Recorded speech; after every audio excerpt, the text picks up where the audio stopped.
And for those who enjoy this channel and would love to support us financially, please feel free to hit that donate link. We'd greatly appreciate it. God bless.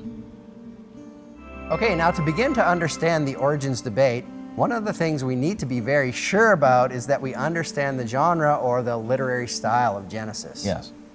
There are different types of literature in the Bible. There's poetry, as in the Psalms.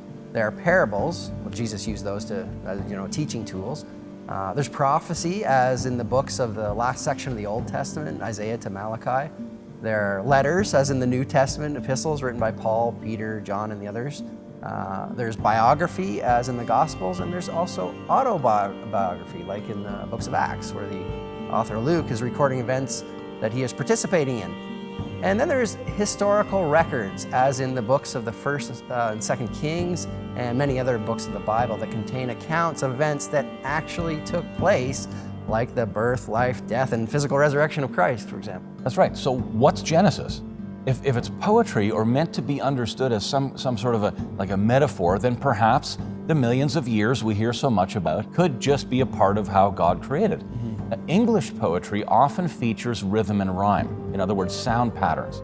Those features are really hard to translate into another language. And the great thing about Hebrew poetry, like in the Psalms, is that it features different kinds of parallelism and a particular verb structure that translate well into other languages.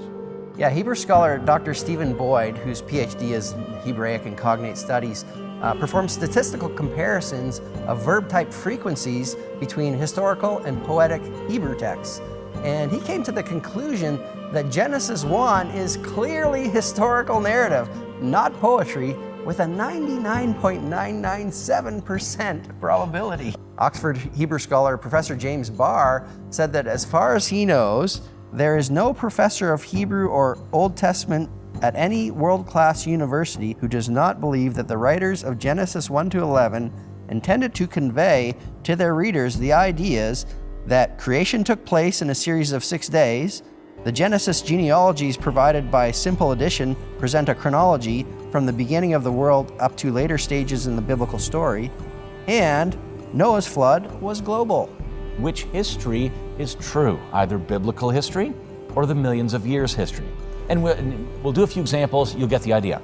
Given the current erosion rate, the continents should be eroded to sea level after only 10 million years.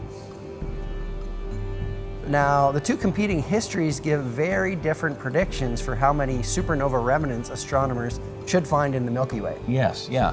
And the data supports biblical history. Wow. The Bible wins again. The Milky Way is not billions of years old. This is fun, isn't it? This is fun. It's great. And there are literally hundreds of examples like this.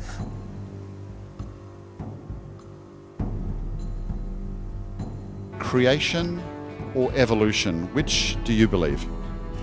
I'd probably have to say evolution. Evolution. Evolution. Is there any powerful argument that makes you think evolution is true that causes that confusion?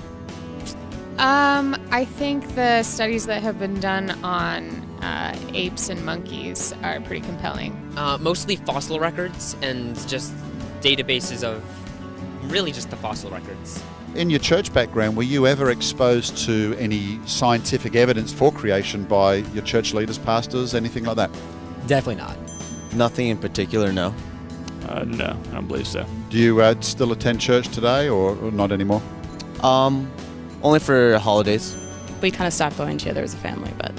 Did your church leaders, student leaders, bring in any creation teaching that showed you there was scientific evidence to support the Bible's account of creation? Yes. Yeah, we learned a lot about different creationist scientists and the proof of young Earth creationism. What are you studying now? Biology. Biology, right. Steeped in evolution. So, but you're not convinced by the evolutionary arguments in your biology classes? No. Still attend church today? Yes. Yes, sir. Yeah, every Sunday. Would it be fair to say then that being able to discuss creation openly at church has helped strengthen you in that area, prepare you for what you've learned here at college about evolution? Yes.